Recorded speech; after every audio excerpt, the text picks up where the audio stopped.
டேய் பீட்ரு அங்கே பாரா, அந்த 5 பேரில் சென்ட்ரா வர பொண்ணு பாரு. வா, செம்மையாக இருக்கால்ல? நல்லா தான் இருக்கா. ஆனால் மச்சான், நம்ம மூளை எவ்வளோ கேவலமாக இருக்குது பார்த்தியா? ஏன் அப்படி சொல்கிற? இல்லை, நம்ம 5 பேரில் ஒரு பொண்ணை பார்த்து செம்மையாக இருக்கால்ல அப்படின்னு சொல்லிட்டு வந்துட்டோம். நம்ம போகிற போக்கில் சொல்லிட்டு போயிட்டோம். இப்போ நம்ம சொன்னது அந்த பொண்ணுக்கு அதில் ஊந்துருக்குனே வச்சுக்குவேன். மிச்சம் இருக்கிற அந்த 4 பொண்ணுங்க மனசில் என்ன நினைக்கும்? ஏன் இவங்களாம் நம்மளை பார்க்கவே மாட்டானுங்க அப்படின்னு தோணுமா? இல்லை நம்மளாம் இவனுங்க பார்க்க போகிறானுங்க அப்படின்னு தோணுமா?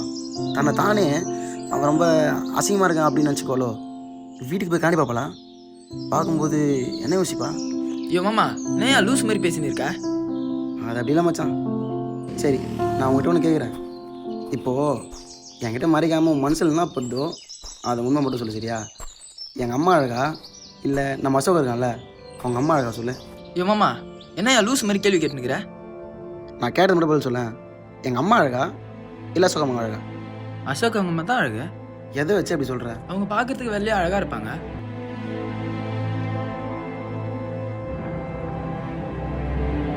அது எப்படி மச்சான்?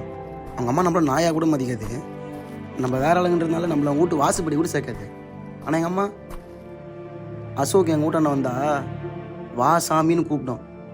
அப்போ எங்கள் அம்மா தானே அழகு. ஆக்சுவலாக அழகுக்கு அர்த்தம்னா என்னன்னே தெரியாமல் தான் நம்மளாம் சுற்றின்னு இருக்கிறோம். நயந்திர மேலே ஒன்று சொல்கிறேன். காலேஜில் நான் அசோக்கு எங்கள் ஃப்ரெண்ட்ஸுங்க எல்லாம் பிரேக் டைமில் இந்த கேன்டீன் சைடு சுற்றின்னு இருப்போம். அப்போ ஒரு பொண்ணு என் காது கூட சொல்லிட்டு போகிறா மச்சான். எப்படின்னா, ஏய் அங்கே பாரு அசோக் செம்மையாக இருக்காங்களா அப்படின்னு சொல்லிட்டு போவோம். நான் கூட யோசிப்பேன் மச்சான், சரி நம்மளை பார்த்துட்டு சொல்ல மாட்டாங்களா அவ்வளோ யோசிப்பேன்.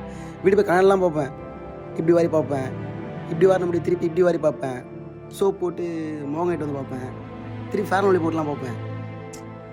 ஒரு கட்டம் போக போக போக போக தான் ரியாலிட்டி எனக்கு புரிஞ்சுது. இப்போது சின்ன வயசில் எங்கள் அம்மா எனக்கு திருச்சி சுற்றி போடணும்ல, ஏன் சுற்றி போச்சு? என் அழகு குழந்தைக்கு யாரும் கண்ணு வச்சிடக்கூடாதுன்றதுக்காக சுற்றி போட்டுருவோம்.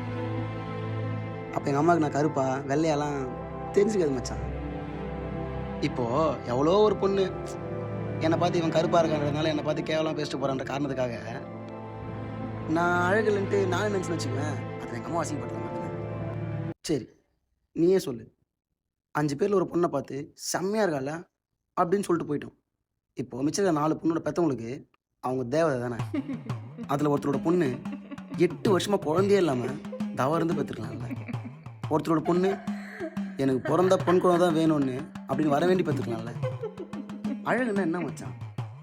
மனுஷனாக பார்த்து நாமளாக உருவாக்குனது தான்.